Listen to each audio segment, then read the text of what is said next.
هلا بنات، شلونكم؟ اليوم حنسوي بوتيتا محشية كل سهلة، ما عندها اي شي. هنا أنا حمست البصل، خلصته، خليت فوقه اللحم المثموم. حمسوي البصل زين، تعرفون لازم ينحمس اللحم ويا البصل. وانا هنا محضرة البوتيتا، حافرتها ومجهزتها وحاضرة. بنات قسم البوتيتا يقلوها، أني لا، أني بس مجرد إني أحفرها وأحضرها. طبعا هنا أنا بعد ما أخلص حمس البصل ويا طبعا تعرفون الماجة ما تنازل عنه، وهنا البهارات، الكركم والكمون والفلفل الأسود. طبعا هنا نرجع لموضوعنا. هنا البصل حمس واللحم بلش يحمس. مي يخلص أضيف معدنوس أو كرفس براحتكم، يعجبكم أنتم شو يعجبكم تحطون وياه براحتكم. بعد تحبون تحطون لوز كشمش براحتكم، يعجبكم أنتم. دائما الحمس يكون جيد للحم والبصل حتى يعطي نكهة طيبة.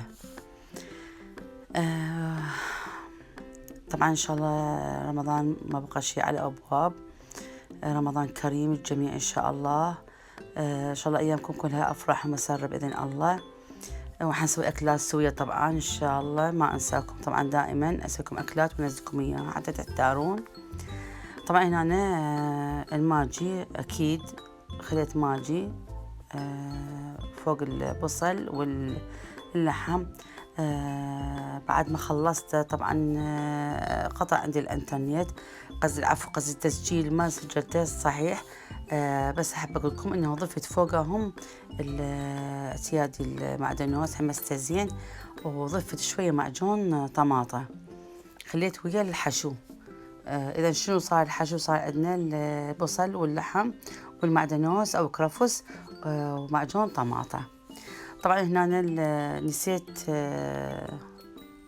أحفر البوتيتا، لازم قصدي العفو أسوي بيها ثقوب. ليش؟ لأن الثقوب حتى الصلصة من أسويها أخليها أديرها فوقها. الحشو يمتص، وداخل البوتيتا هم يمتص الصلصة اللي أسويها أنا. طبعا هنا أنا رجعت ثقبت كلهن البوتيتا اللي مسويتها، ثقبتها كلها حتى أجهزها للحشو طبعا. وبلشت رجعت مرة ثانية أحشو البوتيتا وأصفطها. كلش طريقة سهلة وطيبة ولذيذة طبعا، يعني جربوها بنات، كلش طيبة وسهلة وما يرادها وقت نهائيا. وانتم براحتكم، مثل ما قلت لكم تحبوا تقلوها براحتكم. أنا بالنسبة لي ما أقليها، خليتها فريش. بعد ما خلصت البوتيتا كلها حشيتها، ضفت لها طماطة، لأن الطماطة نكهة كلش طيبة للبوتيتا المحشية. نعم حضر الصلصة، معجون شوية، كاتشب خليت له، ماجي طبعا أكيد 100%، وشوية ملح طبعا. وإذا تحبون دبس الرمان هم كلش طيب. أضيفه بالتساوي طبعا فوقها حتى أشربها كليتها. وبعدين شو أسوي؟ بعد ما أخليها خلصها، طبعا أوديها وين؟ أخليها بالأوفن. قبل ما أخليها بالأوفن طبعا أغطيها بالزبدة، ورق الزبدة، حتى أخليها بالفرن حتى لا تحترق الفوق، لا يحترق الفوق. وطبعا أخلي فوقها الألمنيوم، وأحكمها زين وأخليها بعدين. بعد ما أحكمها زين أخليها بالأوفن. بالمناسبة نثقب شوية فوقها، ثقوب بسيطة حتى حماوة من فوقها، تنزل حماوة على البوتيتا. وبعدين هاي خلاص، وبعدين أخليها بالأوفن أو الفرن براحة اللي يعجبكم.